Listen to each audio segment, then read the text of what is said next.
네,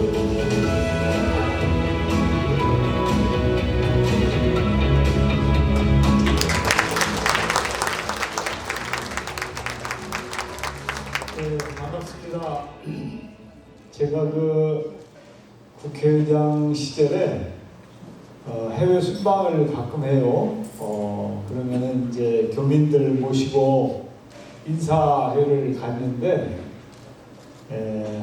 여러 번 그런 경험이 있었는데, 오늘은 뭐 그런 인사회하고는 좀 성격이 다르긴 합니다만은, 이곳 휴스턴에서 가장 멋진 그런 만남을 갖게 된 것 같습니다.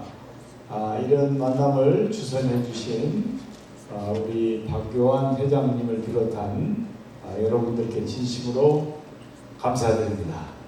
그리고 특히 물론 선배님들도 이렇게 함께 하시는 만남이어서 더더욱 의미가 있는 것 같고, 우리 휴스턴 협의회 또 인근의 우리 동포 여러분들이 정말 하나가 되어서 서로가 서로에게 힘이 되는 그런 좋은 협의회를 운영하시는 것 같습니다. 아마도 우리 안명수 총영사님도 한몫하시지 않았을까. 그리고 역대 선배님들 진심으로 감사하고 고맙습니다. 이렇게 인사드리겠습니다.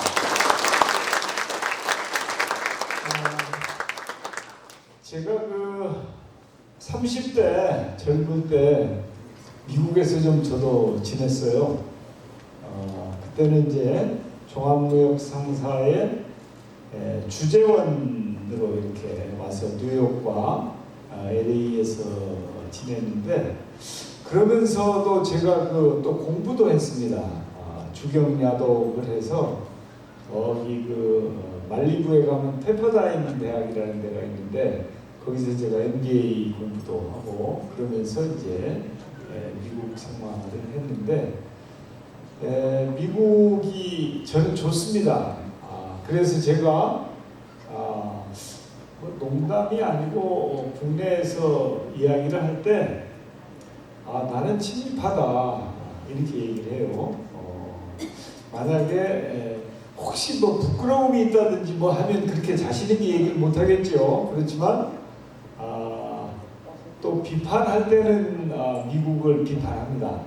그렇기 때문에 제가 이제 그렇게 말씀을 할 수 있는 것이죠. 제가 젊을 때 미국에 있으면서 나도 이 미국에서 좀 살았으면 어떨까 그런 생각도 했었는데, 저는 이제 초등학교 때부터 내가 정치를 해야 되겠다 이렇게 생각했기 때문에, 뭐 정치를 하려면은 한국에 있어야 되잖아요. 그래서 이제 미국에서 9년 정도 시간을 보낸 다음에 한국에 가서 열심히 노력해가지고 정치를 했죠.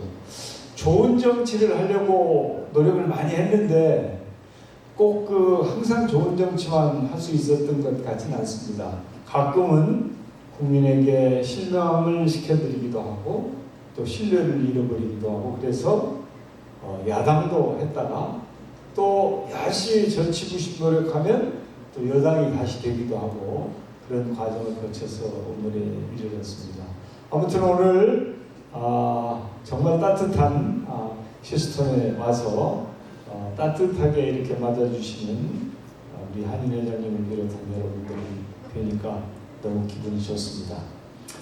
그런데 제가 드리고 싶은 말씀은 꼭 이렇게 좋은 말씀만 들어있는 것은 아닙니다. 왜냐하면 지금 우리 한민족이 처해 있는 상황이 간단하지가 않습니다. 그래서 그런 말씀을 좀 여러분들과 나누고 싶어요. 신냉전, 아마 냉전이라는 말은 굉장히 많이 들어보셨을 거예요. 이제 콜드워라고 얘기를 하죠. 이제 전쟁을 직접 하지는 않지만 전쟁 상태, 이걸 이제 냉전이라고 얘기를 하지 않습니까? 제2차 세계대전이 끝나고 나서 미국과 소련 양 진영으로 세계가 나뉘어서 직접 열전, 싸움은 하지 않지만 싸움하는 것보다도 더 극명하게 경쟁하고 질시하고 이렇게 하던 그런 시기를 냉전 시기인데, 그게 1990년에 그 소련이, 구소련이 몰락하면서 냉전이 끝났죠. 그런데 지구상에서 우리 대한민국 한반도에는 그 이후에도 사실은 냉전이 끝나지 않았죠. 이제 냉전이 끝나고 나서 그 이전에 베트남이 통일이 됐고 또 독일 통일이 됐는데, 지금 우리는 여전히 분단 상태로 남아있고 핵을 머리에 이고 있잖아요. 북한 핵 문제가 아직도 해결이 안 되고 있지 않습니까? 그런데 다시 이제 그 지구촌에 냉전의 기운이 돌고 있는 거 아닌가 하는 우려를 금하지 않을 수가 없습니다. 그래서 신냉전 시대다 이렇게 얘기했는데요. 이 신냉전 시대에 우리 한민족에게, 우리 대한민국에게 가장 중요한 게 뭘까? 한미동맹이 정말 중요합니다. 왜냐하면 6.25 전쟁에 이제 미군이 참여를 해서 6.25 전쟁을 끝내고 아직도 이제 휴전 상태인데, 사실은 그 휴전, 전쟁이 끝나는 것, 또 휴전이 지속되면서 대한민국이 지속적으로 발전하는데 한미동맹이 굉장히 큰 역할을 했죠. 그리고 이제 또 미래, 과거, 현재, 미래가 있는데 다 중요하지만 사실은 미래가 제일 중요한 것 같아요. 왜냐하면 우리 여기 젊은 세대들도 함께 할 수 있어서 너무 감사한데, 그 젊은 세대가 앞으로 한반도의 주역, 또 지구촌에서 우리 한국인으로서 살아나감에 있어서 미래가 정말 중요하죠. 그리고 그 미래 중에서도 저는 이제 평화가 꼭 중요하다. 그래서 제가 신냉전 시대에 한미동맹과 한미동맹의 미래와 한반도 평화, 이런 제목을 가지고 말씀을 좀 나눌까 합니다. 뭐 쭉 여러 가지 목차가 있는데요. 처음 드리고 싶은 말씀은 저기는 넘어가는데 여기는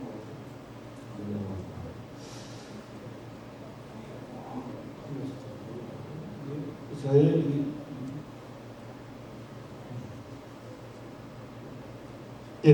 목차는 뭐 참고하시고요.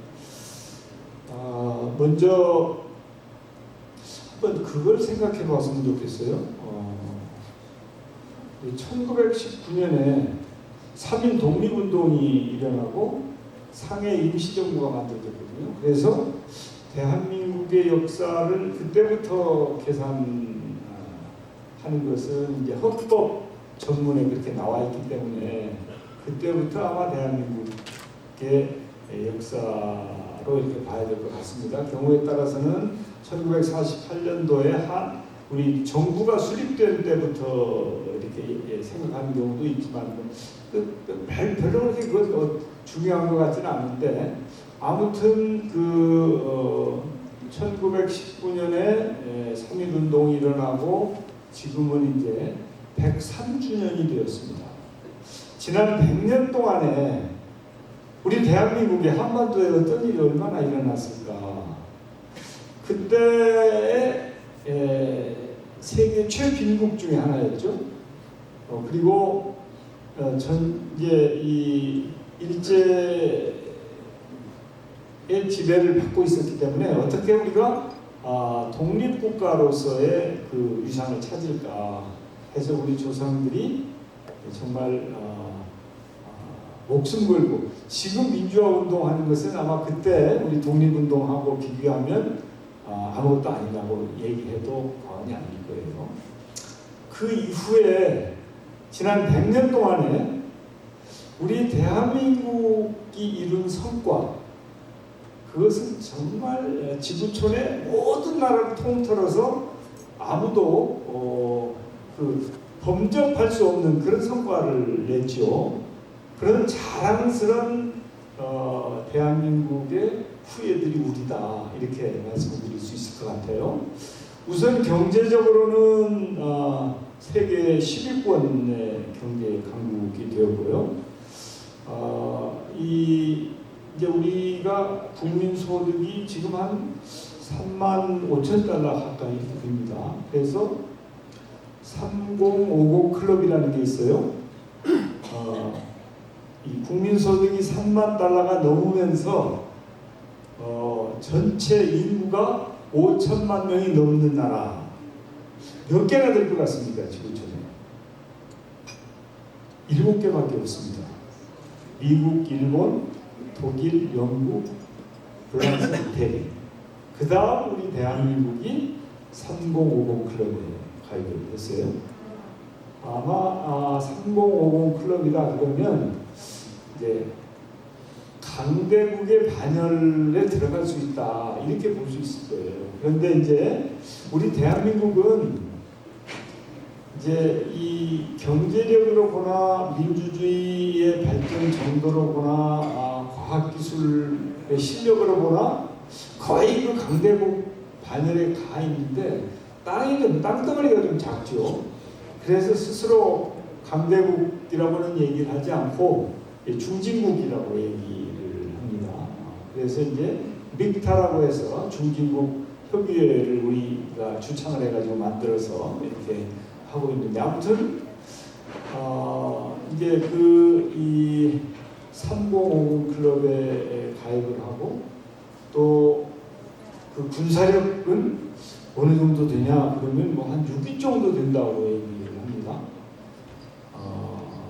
또 민주주의의 척도는 아마 아세아에서는 이제 우리가 1등이라고들 다들 보고 있죠. 그래서 지난 기간 동안에 100년 동안에 지구촌에서 가장 성공한 나라가 어디냐 그러면 코리아예요. 그래서 이제 운크타트라고 있지 않습니까? 유엔 무역개발회의. 거기가 세계 모든 나라를 후진국과 선진국으로 이렇게 구분을 하거든요. 그런데 작년에 운크타트가 코리아를 후진국에서 선진국으로 분류를 했어요. 그러니까 공식적으로 대한민국이 선진국으로 인정을 받은 거예요. 운크타트가 그렇게 분류를 했기 때문에.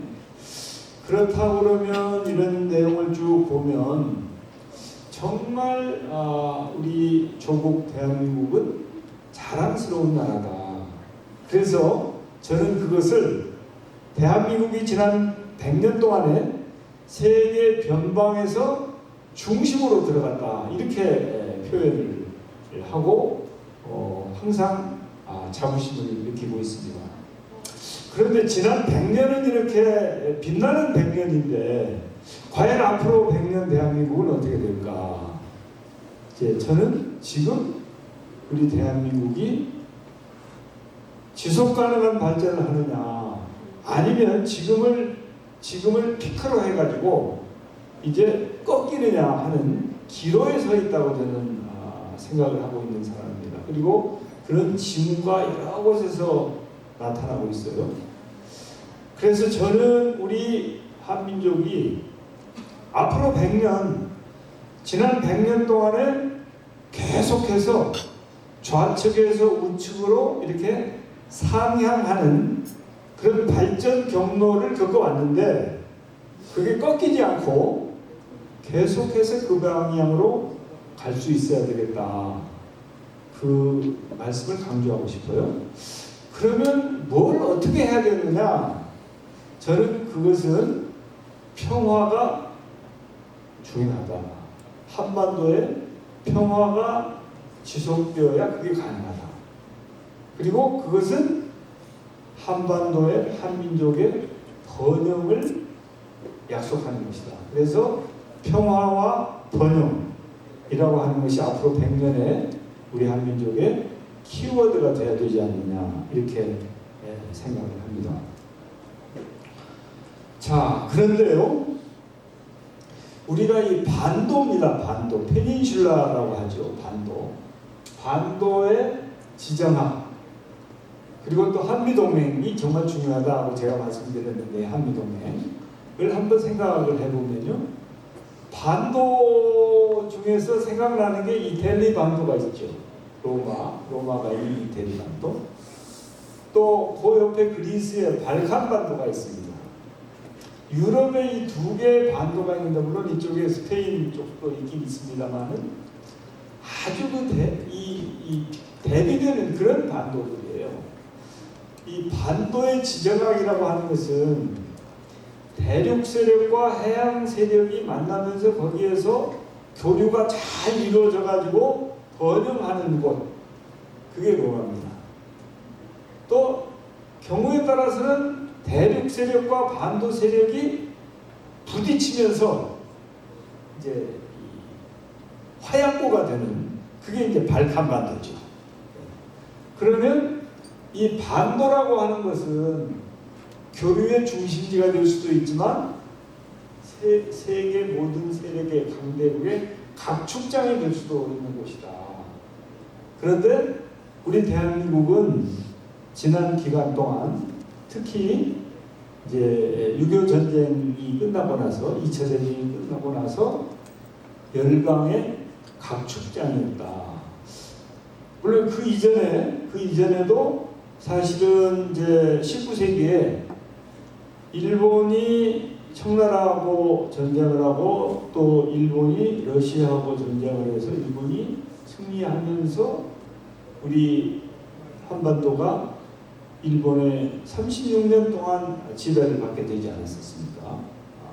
그래서 우리 한반도는 지금까지는 이제 전자와 후자, 열강의 각축장이냐 아니면은 이 교류의 중심지냐, 이렇게 보면 후자, 전자죠. 열강의 각축장이 되었던 곳이고, 그것 때문에 우리가 참으로 어려운 과정들을 많이 겪었는데, 그런데 지난 100년 동안에는 우리는 그래도 그런 것을 극복해 가면서 큰 발전을 이룬 나라다. 그리고 거기에, 그 과정에 우리가 큰 지구촌에서 가장 큰 성공을 하는 지금까지의 100년 중에 한미동맹이 굉장히 큰 기여를 했다. 그 한미동맹 70년의 역사를 우리가 잊을 수 없는 것이다. 이렇게 말씀을 드리고 싶습니다. 만약에 한미동맹이 없었으면 우리가 이룩한 오늘의 이 번영이 가능했겠는가? 저는 거기에 대해서는 좀 퀘스처너블하다, 이렇게 말씀드리고 싶어요. 그런 정도로 한미동맹이 중요하다고 저는 생각을 하는데, 사실 이 국제관계라고 하는 것은 동맹도 그렇습니다. 영구불변하다고 보기 어렵습니다. 모든 나라가 그렇고 동맹도 그렇고, 사실은 국가 간의 관계는 국익을 최우선으로 두는 것이거든요. 그러면 동맹국 간의 국익이 서로 잘 조화를 이룰 때는 동맹관계나 그런 이 협력관계가 지속되지만, 어떤 이유에서든지 간에 세계 질서나 힘의 균형이나 이런 것들은 자꾸 깨지고 변하는 것이기 때문에, 그게 변하면 언제든지 동맹의 관계나 서로의 이해관계도 변할 수 있다고 보여지죠.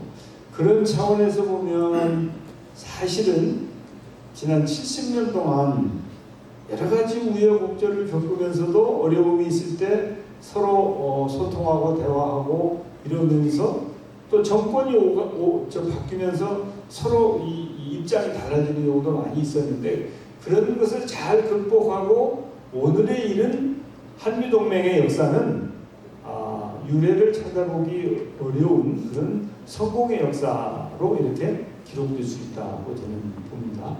그런데 과연 그 한미동맹의 역사가 미래에는 어떻게 될 것인가 하는 것이 우리 대한민국의 평화와 번영과 직접 관계가 되는 것이다, 이렇게 말씀드리고 싶어요.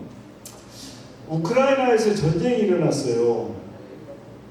지난 그 오랜 기간 이제 제2차 세계대전이 끝나고 나서 국지전이 있었고 아프간 전쟁도 있었고 최근에도 이런 전쟁들이 있었지만 그래도 잘 견뎌왔다. 특히 이제 이 미국과 소련의 양국 체제 하에서 서로가 갈등을 했는데 소련이 해체된 후에는 미국 1국 체제가 됐거든요. 미국이 유일한 초강대국으로 세계 질서를 잘 만들어 왔었단 말이죠. 그런데 이번에 우크라이나를 소련이 침공을 했어요. 러시아가. 그러면서 신냉전이 시작되고 있는 것이다 라고 하는 것이 저의 판단인데 앞으로 이게 어떻게 될 거냐, 그리고 이것이 글로벌하게 지구촌에는 어떤 영향을 미치고 우리 한미동맹이나 우리 대한민국에는 어떤 영향을 미치냐, 굉장히 중요한 전환점이 아닌가 저는 그렇게 생각을 합니다. 이제 우크라이나를 소련이 러시아가 침공을 하면서 이제 나토가 너무 동진을 한다. 그래서 이걸 좀 저지해야 되겠다고 하는 게 이제 러시아의 입장입니다. 또 미국을 비롯해서 자유진영에서는 러시아가 전에 몇 년 전이죠. 크림반도를 침공해가지고 침탈한 것도 문제인데 이번에 이 침략을 한 것은 이건 용납할 수 없는 것이다. 그래가지고 이제 결국은 전쟁이 러시아 대 미국을 중심으로 한 서방들이 이렇게 대리전 비슷하게 이렇게 치러지고 있는 상태란 말이죠. 처음에는 러시아가 뭐 며칠 만에 이길 거다 이렇게 했는데 지금 벌써 3개월이 지났잖아요. 그리고 경우에 따라서는 더 장기화될 가능성도 있다고 보는 것이죠. 그래서 이 우크라이나의 침략, 러시아와의 전쟁, 이것이 상당한 정도의 어려움을 주지 않을까 그렇게 보여져요. 이제 러시아가 결국은 이기게 될지 아니면은 장기전으로 갈지 그것은 좀 두고 봐야 되겠습니다만은 지금 미국을 비롯해서 서방 쪽에서 계속 무기도 지원하고 전비도 지원하고 그 낸시 펠로시도 갔다 오는 것 같더라고요. 그러니까 이게 이 보통 상황이 아니다. 여기에 대해서 우리가 굉장히 잘 봐야 될 텐데 이게 앞으로 어떤 식으로 발전할 거냐. 이제 만약에 러시아가 이긴다. 그러면은 이제 나토하고 그 아주 첨예하게 대립하게 되겠죠. 근데 러시아가 패배한다. 그러면 러시아가 그냥 이거 뭐 잘못된 전쟁했네 하고 끝낼 거냐. 러시아가 서력하기 위해서 무슨 일을 할지 모르는 거 아니냐. 경우에 따라서 지금은 중국에다가 러시아가 자꾸 좀 손을 벌리고 있지 않습니까? 그런데 중국이 아직은 이제 이쪽 그 서방의 눈치를 보면서 가담을 하지 않고 있죠. 근데 만약에 중국이 러시아와 손을 잡는다. 그러면 다시 이쪽 그 미국을 중심으로 한 서방 세계와 중러 등 물론 북한도 이제 그쪽에 가담하겠죠. 이쪽이 이렇게 양 진영으로 나누면서 신냉전이 본격화될 수도 있지 않겠나. 그렇게 되면 심각해지는 것이죠. 특히 이제 이따가 우리 중국하고 미국 관계를 좀 말씀을 드릴 텐데 만약에 중국이 러시아를 지원을 하는데 이제 중국은 지금까지는 그 러시아와 중국의 국경이 굉장히 깁니다. 이쪽에 중국의 군대를 굉장히 많이 배치되어 있거든요. 그런데 만약에 러시아가 중국을 형님 좀 도와주시오 이러면서 이제 중국의 도움을 얻기 위해서 러시아가 중국 밑으로 들어간다면, 그러면 중국은 그쪽 군대를 빼서 이쪽에 남중국해나 이쪽으로 이제 옮길 수 있는 것이죠. 그렇게 되면은 이 중국과 미국의 이 대립이 훨씬 더 격화될 수 있는 것이다. 이제 이 사실은 북한 핵 문제와 관련해서 우리 미국과 한국이 중국의 도움을 많이 요청을 했었죠. 그리고 중국도 북한 핵을 용인하는 입장이 아니기 때문에 이제 그 점에 있어서는 서로 이렇게 관계가 잘 유지가 되었는데, 이제 중국이 처음에 이제 WTO에 가입하고 국제사회의 일원으로서 참여하고 또 미국에 많은 물품을 수출을 해가지고 부자가 되는 과정에서는 중국이 그 이제 마각을 드러내지 않았거든요. 그러니까 미국과 좋은 관계를 유지하면서 이 국력을 키워왔어요. 그러니까 미국은 아마 그렇게 되면 결국은 중국도 좀 민주화가 되지 않겠냐 이렇게 기대를 했는데, 사실은 경제적으로 중국이 계속 부상을 하면서 그들은 중국식 그 체제를 계속 강화해 왔단 말이죠. 그래서 보니까 미국이 보니까 이 중국이 이러다가는 오히려 우리보다 더 크겠네 이렇게 된 거 아닙니까? 그래서 미국이 1급 체제에서 지금은 양극 체제, 이제 미국과 중국이 거의 이렇게 뭐 아직은 이제 그 GDP 규모가 중국이 따라오지 못하지만 원체 땅덩어리가 크고 인구가 많기 때문에 이제 금방 따라올 거거든요. 그래서 미국과 중국이 첨예하게 지금 이제 대립하기 시작했다. 그래서 이제 이 트럼프 대통령은 중국에 대해서 경제 제재를 가한 거 아닙니까? 그리고 사실은 좀 무리하게 이제 관세도 매기고 막 했는데, 그 배경에는 실질적으로 무역 관계뿐만 아니라 이제 중국이 AI를 비롯한 4차 산업혁명 신기술에 있어서 미국을 완전히 추격하고 경우에 따라서는 앞서 나가는 것도 있으니까 이러다가는 이거 큰일 나겠구나 그래가지고 이제 트럼프 대통령이 중국을 압박하고 이렇게 한 거 아닙니까? 그런데 바이든 대통령은 그런 경제적인 것을 뛰어넘어서 군사적, 외교 안보적인 데까지 더 펼쳐서 미중 간의 지금 경쟁이, 그리고 또 냉전이 시작되고 있다 이렇게 봐야 될 거예요.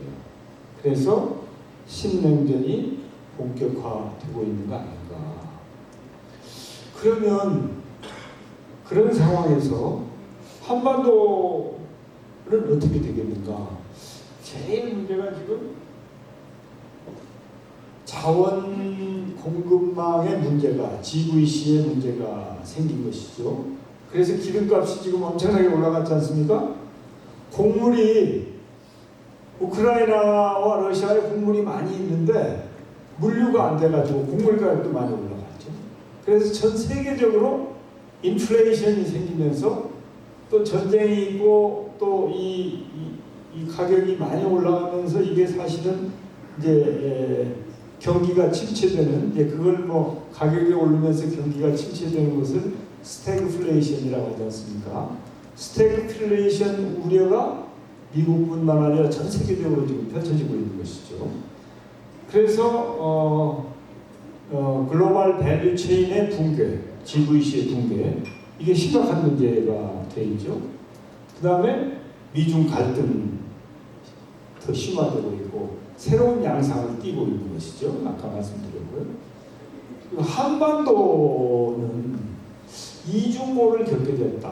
아까 냉전 시대에 독일이나 베트남이나 전 세계적으로 이제 구소련의 붕괴로 인해서 다 해체가 됐는데 우리는 여전히 냉전 상태가 지속되어 오면서 북한 핵 문제가 유지되어 왔고 그래서 코리아 디스카운트라고 하는 말이 생겼지 않습니까? 그리고 지금도 그 코리아 디스카운트가 유지되고 있는 상태이기 때문에 그런 상태, 냉전의 피해를 지속적으로 보고 있는 상태에서 또다시 신냉전이 이제 우리 한반도에를 응습하고 있기 때문에 우리 한반도는 이중고를 치를 수밖에 없는 그런 어려운 상황이다. 그러면 이 우크라이나 사태에 대해서 북한은 어떻게 볼 것 같으냐? 북한이 가만히 보면 우크라이나 사태에 대해서 굉장히 긴장하지 않겠어요? 원래 말입니다. 우크라이나가 미국, 소련 다음에 세 번째로 핵을 많이 가지고 있었거든요. 그런데 우크라이나가 구소련이 해체되면서 독립을 했단 말이죠. 그때 미국이 우리가 안보를 책임져 줄 테니까 핵을 폐기해라. 그래가지고 핵을 폐기해버리게 됐습니다. 다 반출하고. 그래서 그때 핵을 포기를 했습니다. 카자흐스탄 같은 데도 핵을 다 포기를 했죠.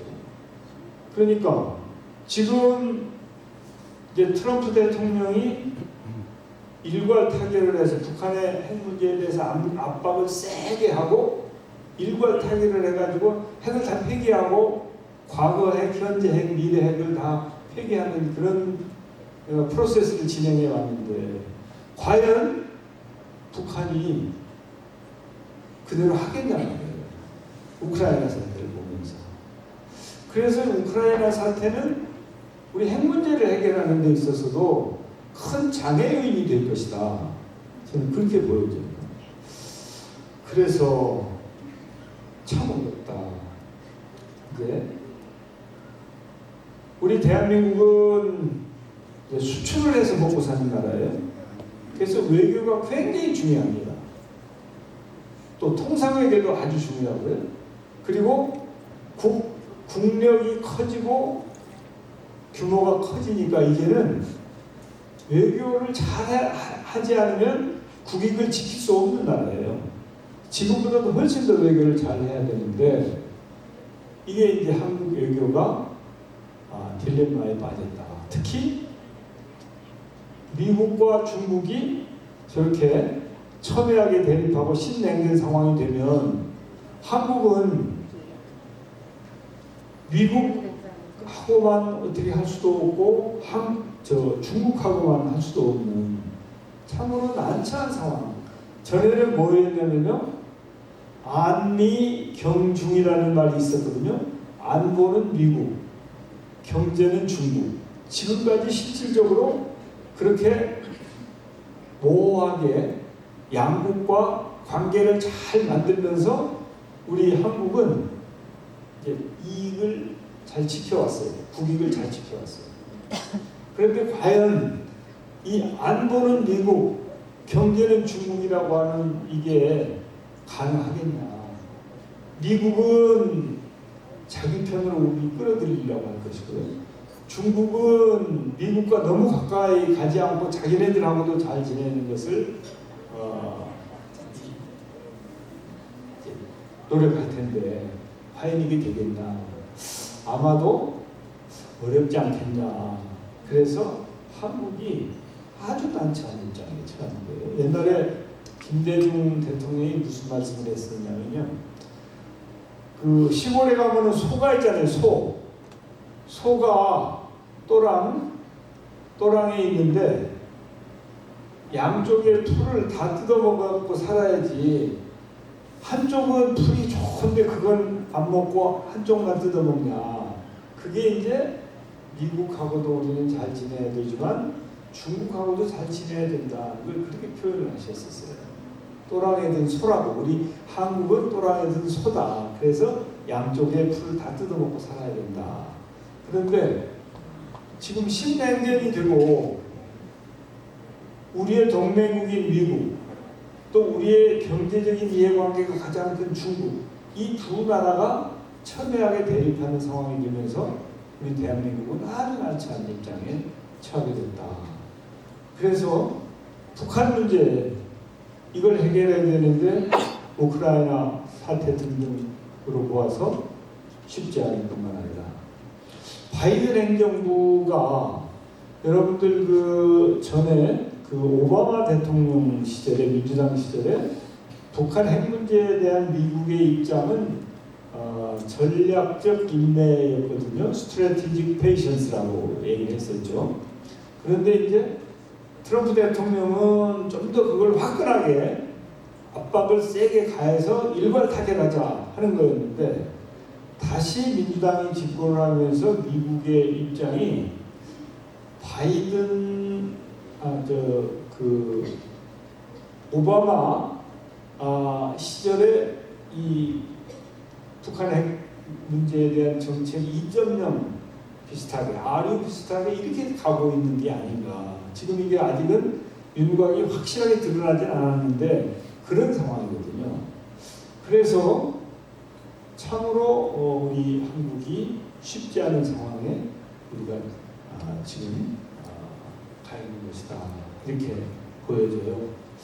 그래서 우리는 외교의 새로운 지평을 열고 우리가 지금 처해 있는 이런 상황을 극복하기 위해서 외교적인 역량을 한 단계 업그레이드하고 대처하지 않으면 그러면 아까 제가 처음에 우리가 앞으로 100년 동안 지향해야 될 가치라고 하는 게 평화와 번영이다.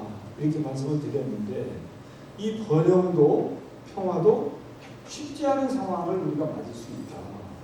그래서 지금은 막 정쟁을 하고 어느 일방이 자기 주장만 내세우고 할 때가 아니고 정말 여든 야든 또 국내든 해외든 우리 한민족이 지혜를 모아서 대처하지 않으면 안 되는데 이제 가장 중요한 게 국방입니다. 이제 미국이 지금은 우리 동맹국으로서 우리에게 잘 이제 지켜주고 있죠. 근데 만약에 말이죠. 지금 북한이 ICBM을 개발해 놓은 거 아닙니까? ICBM이 없으면 미국은 뭐 이제 괜찮은데 ICBM을 가지고 있는 북한을 미국이 우리 대한민국의 동맹과의 국방을 지키기 위해서 얼마나 어디까지 해줄 건가. 전혀 지금까지 70년 동안 해왔던 것처럼 변함없이 갈 것인가 아니면 변할 수도 있는 것인가에 대해서 우리가 고민하지 않을 수 없는 것이죠. 근데 결국은 그런 것은 이제 국가 간의 관계라고 하는 것은 그렇지 않기를 바라지만 얼마든지 변할 수 있는 거다. 그리고 우리는 거기에 대비를 해야 된다고 저는 보는 거예요. 그래서 우리 스스로가 튼튼한 국방력을 가지고 있을 때 대한민국이 지켜지는 것이지 미국한테 의존해가지고만 대한민국이 지켜지는 것은 아니다 라고 하는 점을 우리는 깨달아야 된다는 것이죠. 그래서 국내에 이제 국방은 계속 미국에 의존하면서 우리는 국방비를 줄여야 되는 거 아니냐 하는 이기적인 주장을 하는 경우도 있는데 그것은 비현실적이다. 우리 스스로가 튼튼한 국방력을 가지지 않으면 유사시 굉장한 어려움에 처할 수도 있다라고 하는 점을 직시해야 된다고 저는 봅니다. 그리고 지금까지 우리가 외교 활동을 함에 있어서도 주로 미국의 도움을 받아서 외교를 했습니다. 우리 이제 외교관이 여기 계십니다만은 경제 외교도 그렇고 유엔 외교 같은 것은 뭐 말할 것도 없고 주로 미국에 의존해가지고 외교 활동을 했는데 이 부분을 우리는 한 단계 업그레이드 해가지고 우리 스스로의 역량으로 경량을 헤쳐나갈 수 있는 그런 힘을 키우고 그런 실력을 키우지 않으면 안 된다라고 하는 주장을 저는 여러분들에게 하고 싶습니다. 그래서 과거에는 이제 냉전이 있고 또 핵 문제가 안 풀리고 하면서 우리가 코리아 디스카운트가 우리에게 어려움을 줬다 이렇게 말씀드렸는데 그것을 코리아 디스카운트를 코리아 프리미엄으로 전환할 수 있는 정도의 역량이 있어야 되겠다. 그걸 어떻게 할 거냐? 이제 3대 원칙이다 이렇게 얘기를 하는데 첫째는 이제 균형이다. 균형. 그러니까 우리가 외교를 하고 국방을 함에 있어서 한쪽에서는 이제 북한과 잘 지내야 된다는 것만 막 강조하는 쪽이 있고 다른 한쪽에서는 북한을 압박해가지고 문제를 해결해야 된다고 이렇게 첨예하게 대립하고 있는데 그 어느 하나만 가지고도 안 된다.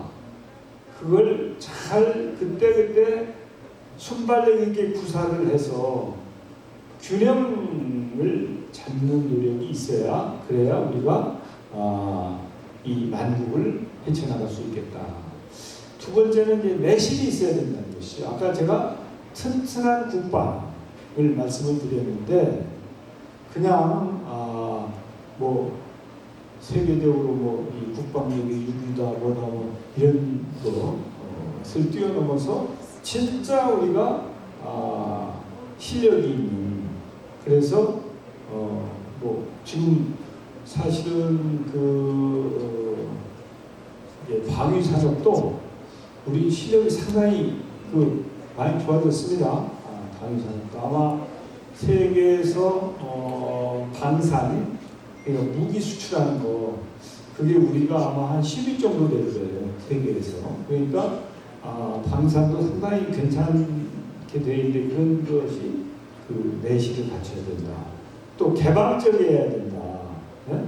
어느 한 국가와만 친하게 지내고 거기에 의존하고 그거 아니고 아주 폭넓게 세계와 함께 이렇게 소통하는 그런 노력이 필요하다. 그래서 균형과 내실과 개방이라고 하는 이제 3대 원칙을 가지고 우리가 외교력을 키워야 되는 거 아니냐.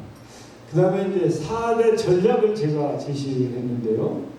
첫째는 한미 우리 동맹 이것을 그냥 군사 동맹에만 중점을 두지 말고 경제 동맹, 특히 기술 동맹 등 이번에 바이든 대통령이 우리 삼성전자나 현대차나 이런 데를 방문했지 않습니까? 이 지평을 다 넓혀야 된다. 한미 동맹을 전반적으로. 그래서 이제 그리고 이제 그것도 말이죠. 우리가 실력이 없으면 그게 안 돼요. 일방적으로 우리가 미국에 의존하고 미국으로부터 받기만 하면 미국이 그렇게 하겠습니까? 우리가 뭐 주는 게 있어야죠.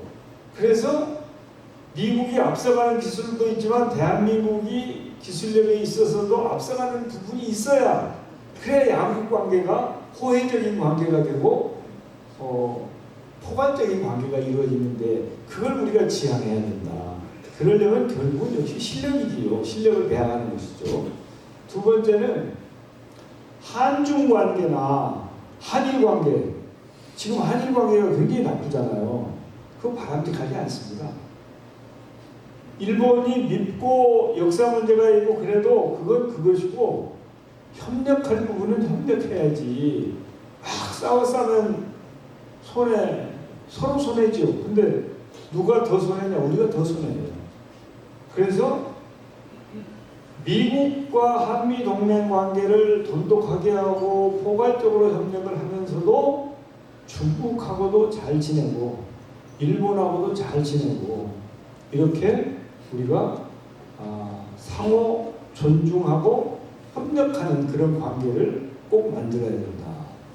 세 번째는 남북한의 문제를 이제 최근에 이제 그 새 정부는 이제 이 옛날처럼 또 이제 막 이 압박하고 이렇게 아니 그래서 해결이 되면 좋죠. 그게 안 됐거든 지금까지. 그러니까 어떻게든지 대화를 하고 협력을 하고 그 뭔가 이 남북 간에 새로운 길을 모색하는 노력을 적극적으로 펼쳐야 된다. 그리고 마지막으로는 이제 포괄적인 포용적인 다자주의. 그래서 우리 한국은 세계 모든 나라와 무슨 이념이나 뭐 역사나 이런 거와 관계없이 그건 그런 문제대로 하더라도 전체적으로 관계는 이 다양하게 모든 세계 모든 나라와 함께하는 그런 지혜가 필요하다. 이렇게 해서 제가 3대 원칙과 4대 전략을 한번 제시를 하고 왔습니다. 이제 그 미래를 우리가 잘 만들어가야 된다 하는 말씀을 드렸는데 이제 결론적으로 말씀을 드리면 그냥 우리가 잘 되겠지 그리고 한미동맹을 공고히 하면 뭐 핵 문제도 해결되고 다 되겠지 이런 낙관주의 가지고는 안 되고 정말 준비를 철저히 해야 된다. 특히 실력을 키워야 된다. 경제력도 그렇고 과학기술, 특히 과학기술, 국방력 모든 면에 있어서 이제 우리 대한민국이 3050 클럽에도 가입을 했고 이제 GDP 규모도 엄청나게 커졌고 또 이제 이 기술력이나 이런 부분도 굉장히 많이 앞서가고 발전하고 있기 때문에 이런 부분을 정말 더 잘 키워야 된다. 그리고 이제 소위 말하는 그 하드 파워, 국방력이나 이제 군사력이나 경제력 말고 소프트 파워, 문화적인 거나 기술력이나 이런 쪽에 우리가 이제 함께 이렇게 잘 해나가고 있기 때문에 이런 것들을 잘 미래를 위해서 제대로 준비를 하면 우리가 신냉전 시대가 오든 또 동맹관계에 가끔은 이런저런 어려움이 있든 또 미중 갈등이 심해지든 우리가 실력을 키우고 양측이 무시할 수 없는 나라가 된다. 미국이 무시할 수 없는 나라, 중국이 무시할 수 없는 나라. 그래서 미중이 서로 자기 편으로 만들고 싶어하는 매력적인 대한민국을 만들면 그러면 우리가 신냉전 시대가 와도 돌파구가 열릴 수 있다. 그래서 우리 함께 힘과 지혜를 모아서 매력적인 대한민국, 미중 아니면 세계 모든 나라들이 더 가까이 하고 싶고 더 협력하고 싶은 그런 대한민국을 만들어 갑시다 하는 말씀으로 제 말씀을 마치겠습니다. 감사합니다.